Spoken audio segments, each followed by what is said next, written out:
All of you should know by now that if a steel watch with a steel bezel exists, I'm gonna be all over it like shit on Velcro.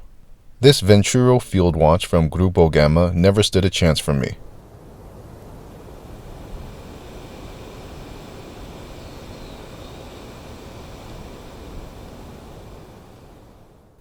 It's like an unholy degenerate union between a Panerai, a Rolex, and a Seiko, and I'm all about it.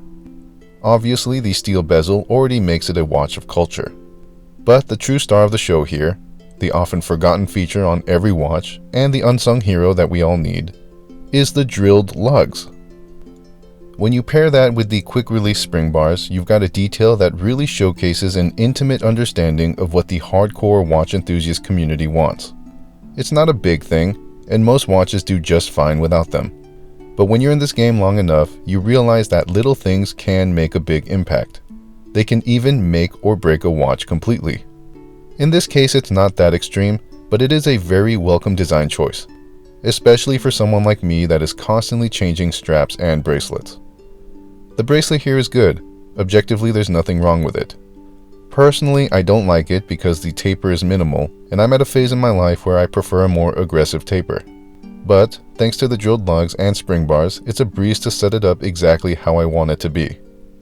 The watch itself is solid.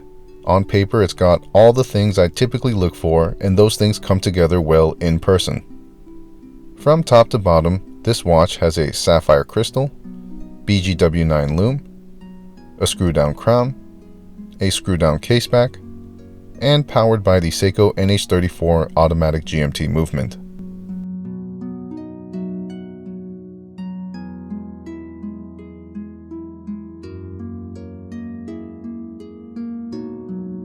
The dial has a clearly legible design with a conventional field watch layout. It's uncluttered, but full, so there's a good mixture of stuff without making it too busy. The numbers look like they were taken straight from a Panerai, which adds to the whole Italian frogman appeal that this watch is trying to replicate.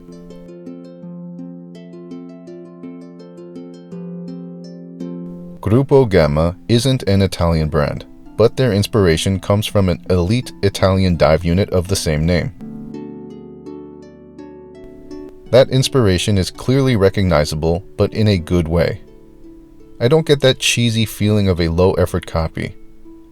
It looks and feels like its own thing, with a familiar style that ties it into an already existing legacy of design.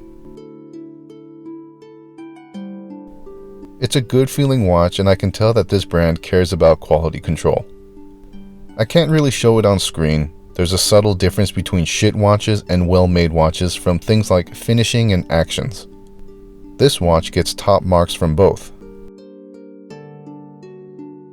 The crown feels good to operate, being easy to grip, easy to screw out and back in, and feeling solid throughout. The caseback echoes these qualities.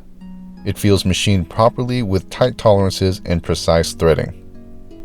I will say the caseback seems like a missed opportunity to have the logo embossed on it, which would have been fucking awesome.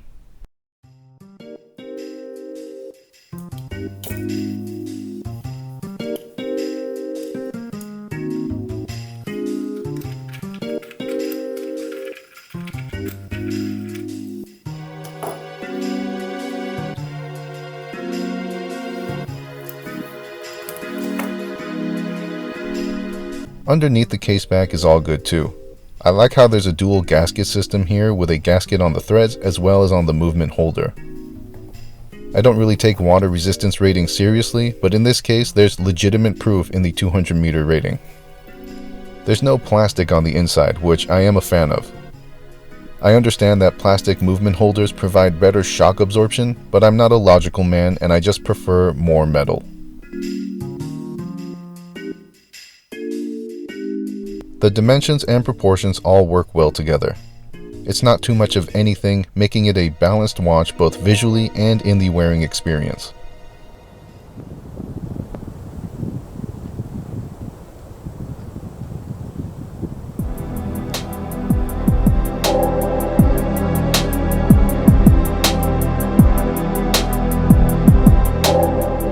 Watches like this are the reason why microbrands are leading the way in the enthusiast community. I wouldn't say there's a lot of monetary value here. Watches aren't good investments and micro-brand watches are even less so. But the value from enjoyment is unbeatable. The autonomy they offer to watch owners to configure their watch as they please, to the granularity in development and customer service, all these things factor into that deeper sense of community which undeniably does play a role in the insanity that is watch collecting. Of course, these things only matter because of one fact: that this is just a solid-ass watch. Compared to other mainstream watches in this price tier, I'd say it's easily a competitive alternative, if not a superior product. For now, I'm pleased and looking forward to seeing what else this brand has to offer. That is all. Stay classy. I sure as hell won't.